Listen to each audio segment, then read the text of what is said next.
At alamin natin dahil itong solar irrigation project, paano ba ito makatutulong sa ating mga kababayan, lalo na po sa ating mga kababayang magsasaka. Sa ating linya para pag-usapan itong solar irrigation project para sa ating mga magsasaka, si Engineer Kevin Micol Delfino. Siya po ang presidente ng Rotary Club of Marikina. Sir Kevin, Engineer Kevin, magandang hapon po. Magandang hapon, ma'am. Isa pong malaking tawag dito, kagalakan sa aming club na makasama po sa inyong panuntunan ho. Nako Sir Kevin, maganda itong solar irrigation project para sa mga magsasaka. Pwede po bang i-discuss nyo sa amin, very brief lang po, ano po itong solar irrigation project na to? Well, ang solar irrigation project po namin, ma'am, na ginawaan, if I may share lang po sa inyo. This happened, actually, 4 years in the making po ito na hindi po talaga namin tinigilan. Oo. Pandemya pa itong proyektong ito na pinondohan ng mga Japanese counterpart po namin sa Cebu North. At saka, straight na rin ng aming Rotary Club dito sa District 3800 sa Pilipinas. Ngayon po, ito pong solar irrigation project para sa magsasaka is comprised of around 46 kilowatt na solar panels. And ang pinapatakbo po nito is 20 horsepower ng pump.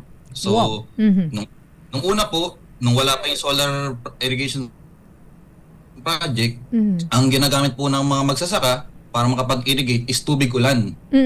So, that is, syempre, rainy season sa atin, isang beses lang naman sa isang taon. Yun po yung source ng kanilang patubig. Ngayon po, kapag dating po ng para dumami yung crops nila, ang ginawa nila, naglagay sila ng diesel motor pump, powered by diesel engine. So, ito naman, syempre, kailangan nilang gumastos sa gas, yung kita nila. Minsan, doon napupunta kapag mataas ang presyo ng diesel o ng gas. So, ito pong project na ito is libre po yung kuryente. Dahil po medyo nasa part sila ng kanilang bayan o baryo nila. Yung kuryente medyo hindi ganun kaganda yung linya sa kanila para patakbo ito. Ngayon sa tulong po ng ng Japan and sa technology din na dinesign namin dito. So nagawa po na na naisakautuparan ito para sa kanila. Around 50 hectares po. Wow.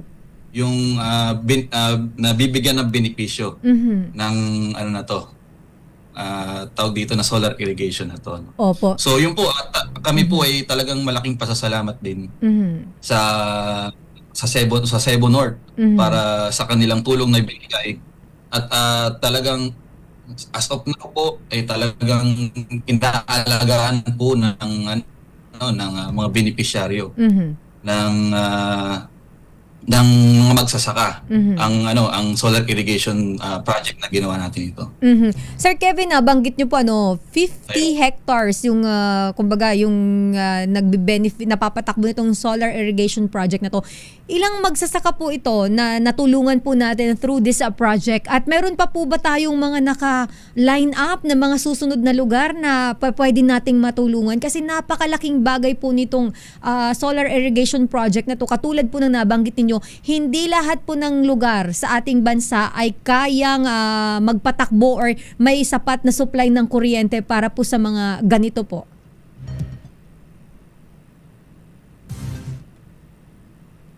Buti po natanong niyo po yan, ma'am. Ang project po na ito ay hindi lang po nagtatapos dito. Sa totoo lang, dahil meron pong 3-year strategic planning ang aming distrito ngayon, talaga pong yun ay aming sinamantala para mas lalo pang makapagbigay ng ganitong klaseng serbisyo sa iba nating lugar pa dito sa Pilipinas. Hanggat may kapagkukunan tayo ng resources para sa mga project na ito. So ang incoming po namin dito is sa solar irrigation is sa Pila and sa Nueva Ecija eventually, yung aming na mga naka-line up na projects para solar irrigation. Yung sa Quezon naman po, in terms of sa dami ng beneficiary on the 50 hectares, If I'm not mistaken, if that is around 40 families, Wow, ang dami na. 40 families farmers na part ng asosasyon na nag-aalaga po doon, yung Pagsangahan Irrigators Association. Alright. So Sir Kevin, ito ay libre na inaibibigay natin sa ating mga kababayan. Sino-sino po ba yung ating mga partners na inyo pong pasasalamatan? At baka may mensahe po kayo, lalo na po dun sa mga beneficiary po natin ng programa po ng Rotary Club of Marikina West. Unang-una po, ako po ay nagpapasalamat sa aking club, ang Rotary Club of Marikina West, na naging isang napakamakabuluhang kasangkapan para po dito sa proyektong ito.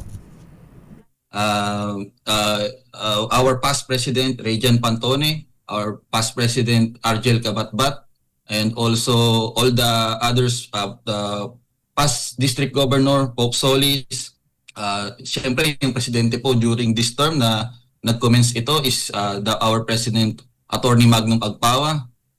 Nagsimula pa po ito actually on the other past president, which is past president Penny Domingo, Vincent Bartolome, and Paul Chua. And also, siyempre, doon po sa aming counterpart sa Cebu na tumulong po para makapagbigay ng pondo sa ganitong klaseng kagandang solar irrigation. Ayun po. Yung other projects po namin, actually, na incoming dito is ito sa Calabao din. Which is talaga pong malaki po ang aming focus sa mga komunidad ng mga magsasaka. Dahil po kami ay naniniwala na ang Pilipinas is a highly agricultural country na dapat na yakapin natin para talagang lalong mas magbunga ang ating ekonomiya. Sir Kevin, napakaganda po ng proyekto at sana mas lumawak pa po ito at mas marami pa po kayong matulungan. Maraming salamat po of course sa inyo sa Rotary Club of Marikina West. Sana hindi po kayo magsawang tumulong sa ating mga kababayan. Thank you po and God bless po Sir Kevin. Maraming salamat po ma'am. Salamat po. Thank you po. Ang ating nakapanayam ay si Engineer Kevin Delfino, ang president ng Rotary Club of Marikina West.